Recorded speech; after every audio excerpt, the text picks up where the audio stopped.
အားလုံးပဲမင်္ဂလာပါ MMD Beating Channel ကနေပြန်လည်လို့ကြိုဆိုလိုက်ပါတယ်ဒီကနေ့မှာတော့ကိုကနန်းဖွားများအတွက်ဇယလက္ခဏာပြုမှုများစေဝါရေးအခြေရေးအိမ်အောင်ရေးကျမ်းမာရေးဝါကညမမိဘရမကနန်းများနဲ့ပတ်သက်ပြီးဟောကြားပေးသွားပါမယ်ကျွန်မကတော့ဆရာမမြတ်သူဖြစ်ပါတယ်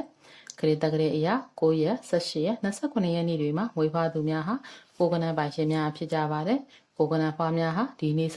က်ကြဝဠာအတွင်းမှာရှိတဲ့အနီရောင်ကျဲလုံးအသွင်မြင်နေရတဲ့အင်္ဂါကြိုစိုးမိုးတဲ့ကဏ္ဍတစ်လုံးဖြစ်ပြီးတော့ Mars ခေါ်စစ်နက်ဖျားရဲ့အမှတ်လက္ခဏာလည်းဖြစ်ပါတယ်ဓာတ်တဘာဝအရာအဖိုးဓာတ်မီဓာတ်ဖြစ်ပါတယ်ကိုကနန်းဖွားများအတွက်ဝိသေသနာဇယလက္ခဏာများကိုဆက်လက်ဟောကြားပေးသွားပါမယ်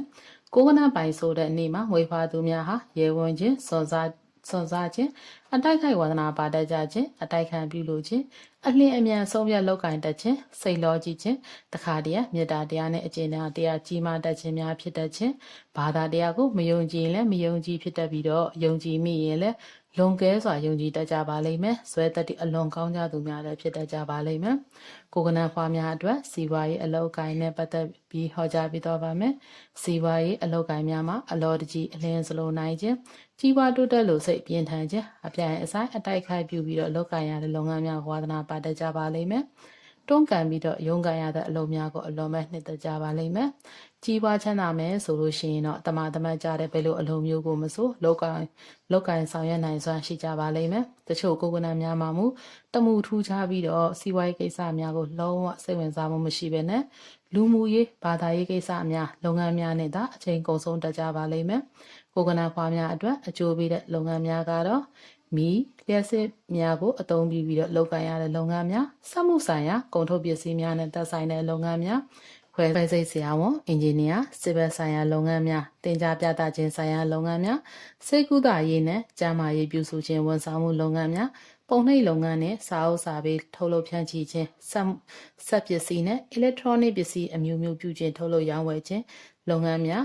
ရုပ်ရှင်ဂီတနဲ့တရုပ်ဆောင်လုပ်ငန်းများဖြင့်အထူးအကျိုးပေးတတ်ကြပါလိမ့်မယ်။ကိုကနန်းဖွားများအတွက်အခြေရေးအိမ်တော်ရေးအနေနဲ့ကတော့၎င်းတို့ဟာအခြေရေးအိမ်တော်ရေးမှာကံကောင်းလာသူများတော့မဟုတ်ကြပါဘူး။မကြာခဏခွဲခွာနေရတတ်ပါလိမ့်မယ်။၎င်းကန်စားတာလည်းပါတတ်ကြပါလိမ့်မယ်။အတူနေထိုင်တဲ့သူများဟာလည်းမကြာခဏအဆင်မပြေမှုများအိမ်တော်ရေးရှုပ်ထွေးမှုများတွေ့သလိုမျိုးအိမ်တော်ရေးအတွင်းမှာ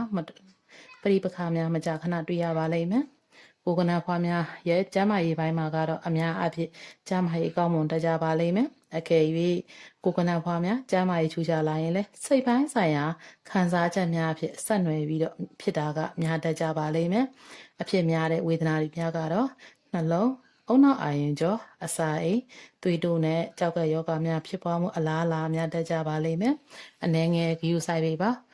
ကိုကနန်းဖွားများရဲ့ဘဝကညမအနေနဲ့ကတော့ရေဘူးရအားဖြင့်ပြောရရင်တော့တစ်ကနေပြီးတော့ကိုကနန်းအတွင်းမှာရှိတဲ့ဖွားမြင်သူများရဲ့အနက်ကိုကနန်းဖွားများဟာ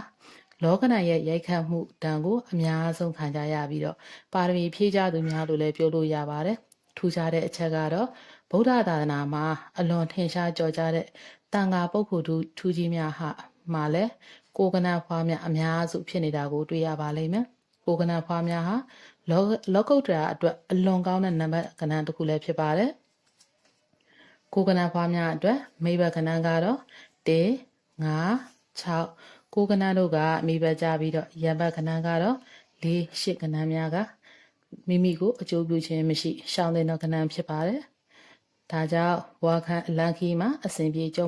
မွေးမှုရရှိစေရန်မိမိနဲ့တည့်တဲ့ကဏ္ဍများမွေးဖွားသူများနဲ့ပေါင်းသင်းဆက်ဆံခြင်းထို့နံပါတ်များပါတယ်အိမ်နံပါတ်ကားနံပါတ်များကိုရွေးချယ်ခြင်းအရေးကြီးကိစ္စများလှုပ်ဆောင်ရန်နေ့ရက်များအတွက်မိဘကဏ္ဍများကိုရွေးချယ်ခြင်းဖြင့်ကောင်းကျိုးများပုံမှုရရှိစေနိုင်ပါလိမ့်မယ်